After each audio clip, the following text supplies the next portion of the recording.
We're diving into PFF's top 10 linebackers ahead of the 2019 NFL season. And instead of going through the whole list, I just want to talk some notable names. Starting at number 7, a rookie, Darius Leonard of the Indianapolis Colts. Yeah, he was fantastic last year, heading into his second year. And as a second-round pick, as good as you can expect for the Indianapolis Colts, a guy who made a ton of plays on the ball, made plays in the passing game. He had sacks, pass breakups, interceptions, graded extremely well, tackled well. So Darius Leonard exceeded expectations and became, one of the biggest playmakers in the NFL at that position. Expecting a big year 2 jump from him. It's more than just the tackle numbers, too. He played well in coverage, had those defensive stops. You could see him doing well in 2019. Going to another rookie on this list, he comes in at number 5, Dallas Cowboys' Vander Esch, pairing up with Jalen Smith, another guy on this list, one of the best linebackers in the NFL right now, and paired with another one as well. Yeah, Vander Esch was, again, fantastic. He ranked number 5 in our overall grades, number 5 in just stops, those plays, those tackles in and around the line of scrimmage. So Vander Esch,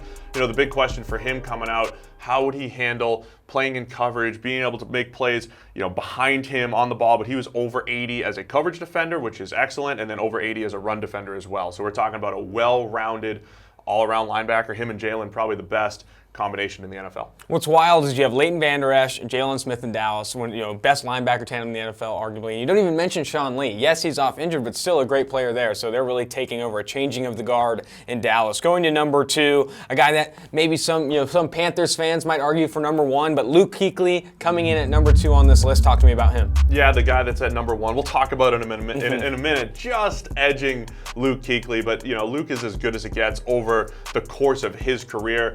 He's just battled some injuries, and when you watch Luke Kuechly play, it's truly special. The instincts that he has, he is just at the ball carrier, just quicker than any other linebacker in the NFL. He could play the run, and at his best back in 2015, one of the best coverage seasons we've ever seen from a linebacker. Again, he just does things that other linebackers don't do, covering ground that he's not supposed to cover. We've seen 90-plus seasons from him pretty consistently. That's what we saw last year, 90.7, but it was only number 2 in the NFL last year. So Kuechly taking a slight dip because of Bobby Wagner. I think it's a 2-man race at off-ball linebacker. It's Bobby Wagner at number 1, Luke Kuechly at number 2, and then pretty much everybody else is kind of always in a rotation. And talk to me about Bobby Wagner, why he's number 1. Yeah, so it's 3 straight years of elite grades.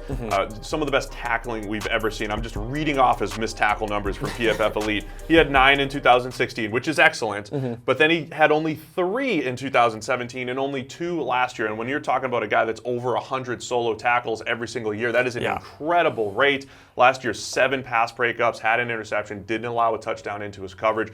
So again, with all these guys, we want to see guys that can play the run, that can cover and then blitz a little bit. And with Wagner, we've got 3 straight years of 90-plus run defense grades and 2 straight years of 90-plus coverage grades. That's why Wagner has slightly edged Luke Kuechly is the best linebacker in the NFL. It really doesn't get better than Wagner. Those grades are just so good across the board. Run defense, coverage, overall, just always above elite. Through the end of the Super Bowl, we at PFF will be giving away a free Edge subscription to our YouTube subscribers. All you have to do is hit the subscribe button on YouTube and leave your Twitter handle in the comments. For more content like this, subscribe to the channel.